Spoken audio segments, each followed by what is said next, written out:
میرے پاس ایک شخص آیا, اس بھیکاری تھا, غریب آدمی بنا ہوا تھا کہ میرے گھر میں نے گھر جا کے دیکھا, گھر میں واقعی کچھ بھی نہیں تھا, ہائے ہوئے ایسا بیچارہ رونا دھونا. تو میں نے کہا دیکھو میں تمہیں بھیک نہیں دیتا. اس نے کہا میں ہوں بھی خاندانی آدمی, مجھے بھیک کے پیسے, یہ خاندانی کا لفظ میں نے وہاں سے بہت زیادہ سیکھا ہے. کہہ رہے ہم خاندانی لوگ ہیں, ہم بھیک. تو کہہ رہے میں نے کہا ٹھیک ہے پھر آپ مزدوری کرو. کہہ رہے میں ریڑھی لگاؤں گا. میں نے کہا چلو. میں خود اس کے ساتھ جوڑیا بازار گیا, وہاں سے 2 ریڑیاں خریدیں اپنے خرچے پہ, اس کو دیں. میں نے کہا کیا آم کا سیزن چل رہا تھا, میں نے کہا ٹھیک ہے یہ پیسے لو, جاؤ آم لے کر آؤ. اور میں نے تھوڑا سا پروفٹ اپنا اس میں رکھ لیا کہ جتنی ارننگ ہوگی اس میں اتنے فیصد مجھے دے دینا, ٹھیک ہے نا.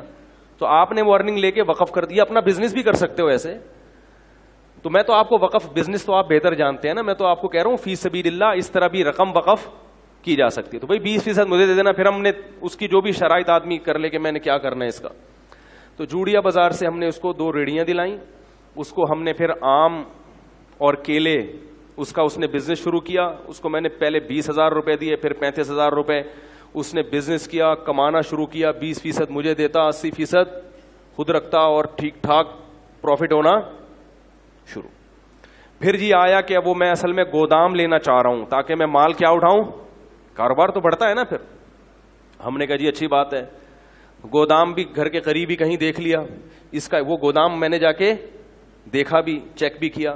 میں نے کہا اچھا ایک غریب آدمی کو کیا ہو رہا ہے, یہ کیا کسی کو پیسے پکڑا دو تو ختم ہو جاتے ہیں, اس طرح کاروبار رن کر کے دو اس کو, اپنا بھی فائدہ اس کا بھی فائدہ. اپنا پروفٹ تھوڑا رکھو تاکہ ایسا نہ ہو کہ وہ بیچارہ جب زیادہ بڑھ جائے کاروبار پھر آپ پروفٹ کا ریشو بڑھا بھی سکتے, لیکن وقف میں نہیں بڑھا سکتے. ہم نے جناب اس کو پورا گودام بھی لے کے دے دیا. اس نے وہ کیلے لا کے, کچے کیلے ہوتے تھے اس میں وہ کیمیکل لگتا ہے نا, اس سے پکتے ہیں, وہ پک بھی رہے ہیں. اور جناب بزنس ٹائٹ.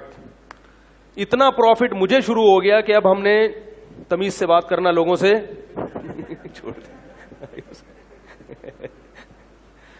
سمجھ میں نہیں آ رہا تھا. گاڑی جو ہے ہم کرولا لیں, وٹس پہ ہاتھ ڈالیں, وٹس چھوٹی گاڑی ہے, مزہ نہیں آئے گا. یعنی اس میں بہت بڑا کاروبار ہو گیا. گودام کے گودام بھر گئے بھائی, نواب شاہ سے ڈائریکٹ زمینوں سے مال اٹھ رہا ہے. ٹائم لگتا ہے لیکن بڑھتا ہے کاروبار. اور وہ بندہ بھی فیک نہیں, بالکل نظر آ رہا ہے بھائی, ریڑھی لگاتا ہوا, پیاز آلو پیاز بھی بیچے اس نے. پھر اس نے اپنے بیٹے کو بھی ملا لیا, ملازمین بھی ہو گئے, دے مار 4.5, کیونکہ محنت بہت کر رہا تھا. وہ نظر ایسا آ رہا تھا, کر رہا تھا نہیں کر رہا تھا یہ تو ابھی آپ کو آگے بتاتا ہوں. اب لوگ میرے پاس آنے لگے, مفتی صاحب یار ہم بھی چاہتے ہیں اس کاروبار میں اپنا حصہ ڈالیں. میں نے کہا ٹھیک ہے بھائی, اگر وہ بندہ کما کے دے دیتا ہے تو بھائی قاری صاحب آپ بھی آ جاؤ, بھائی فلاں صاحب. شکر ہے ایک قاری صاحب ہی آئے, وہ بھی مالدار آدمی تھے. اس کے علاوہ پھر میں نے کسی سے, میں نے کہا نہیں بھائی اس کو ایک دیکھتے ہیں, ابھی چلنے تو دو, ابھی تو 1 سال بھی پورے طور پر نہیں ہو سکا. تو جی ہم اس کے گھر بھی جاتے تھے اور وہ ہمارے گھر آتے تھے. بڑا اچھا ماشاءاللہ ہمارا بزنس شروع ہو گیا, اس کو ٹھیک ٹھاک پروفٹ ہونا شروع. لیکن میں نے دیکھا کپڑے وہی اس کے چماروں والے. ہم تو سوچ رہے ہیں کہ چاند پہ پہنچے یا مریخ کا سفر کریں. ابھی امریکہ یورپ تو چھوٹی بات ہو گئی تھی ہمارے لیے نا, ٹھیک ہے, تو خلائی سیارے میں بیٹھتے ہیں, کہیں کائنات کی سیر کر کے آتے ہیں. تو بالآخر ایکسپورٹ کی بات شروع ہو گئی. بھئی اب کب تک غریبوں کی طرح ملک میں جو ہے وہ ٹرک خرید کے بیچتے رہیں ہیں بھائی, کنٹینروں پہ بات آنی چاہیے. اب کیا خیال ہے؟ تو جتنے کما رہا تھا نا اس سے ڈبل انویسٹ ہو رہے تھے. بات آ رہی ہے سمجھ میں؟ جیسے آج اتنا پروفٹ دے دیا, 1 مہینے میں اتنا دے دیا, تو اب بھائی کاروبار تو ہر آدمی کہتا ہے بڑھاؤ, تو اور اس کو دے دیے ہم نے پیسے, اور کاروبار نظر آ رہا ہے. آلو پیاز ٹماٹر بھی بکتے ہوئے نظر آ رہے ہیں.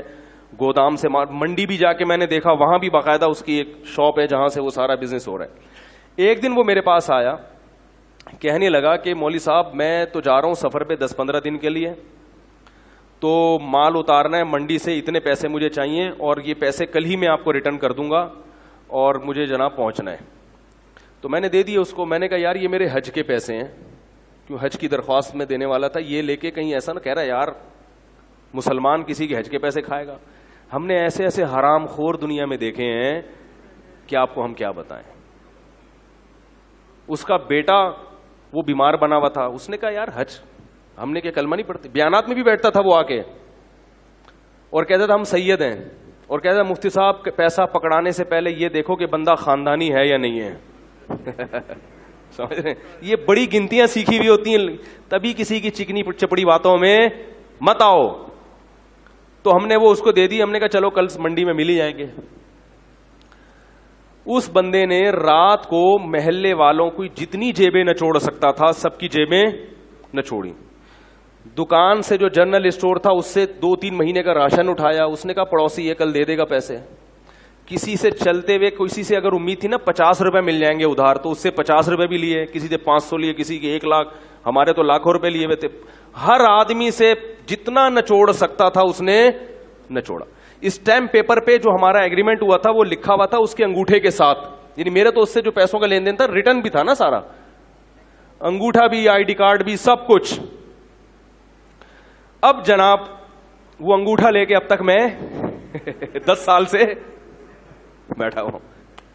وہ انگوٹھے کا کیا کریں گے بھائی, کیا خیال ہے, انگوٹھے سے کچھ ہوتا ہے؟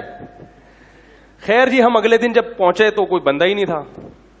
پتا چلا کہ راتوں رات گودام بھی اس نے اس کا بھی سودا کیا ہے, گودام والے کا 3-4 مہینے کا کرایہ بھی ہضم کیا, اور جتنا مال گودام میں پڑا تھا پہلے سے اس نے کوئی اس کا سودا کیا ہوا تھا کہ بھئی اس کا پروگرام تھا اس دن بھاگنے کا.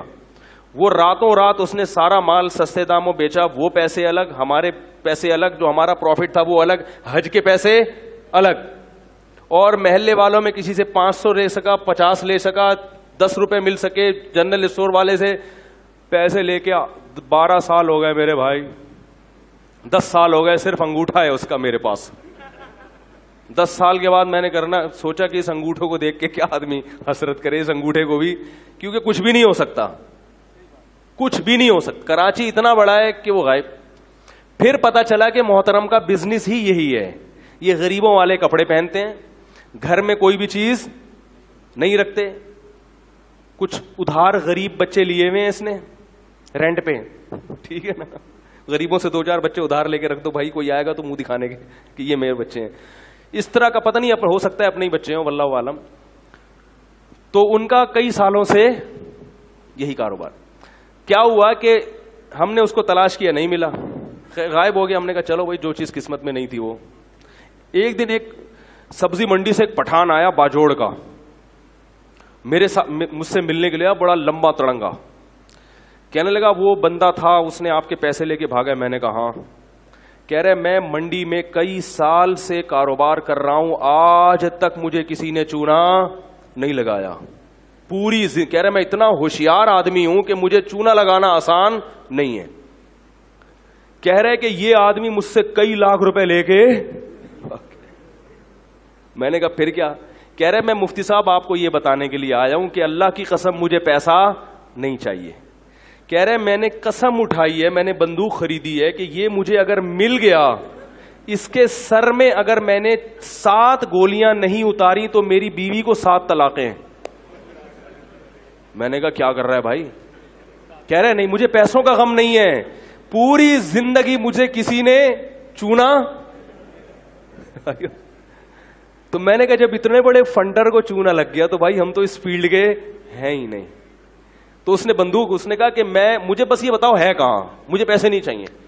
کہہ رہے میں نے اس کے سر میں کتنی گولیاں اتارنی ہیں, نہیں اتاری تو میری بیوی کو طلاق ہے. تو اس لیے یہ جو ریڑی ویڑی کا میں کہہ رہا ہوں نا, وقف کریں, کسی غریب کو ریڑی لے کے دے دیں تو وہ غریب ہو. بہت, میں یہ نہیں کہہ رہا کہ سارے فراڈی ہی ہوتے ہیں, لیکن واقعی دیکھیں اس فیلڈ میں فراڈیوں کا ریشو بولو بھائی زیادہ ہے.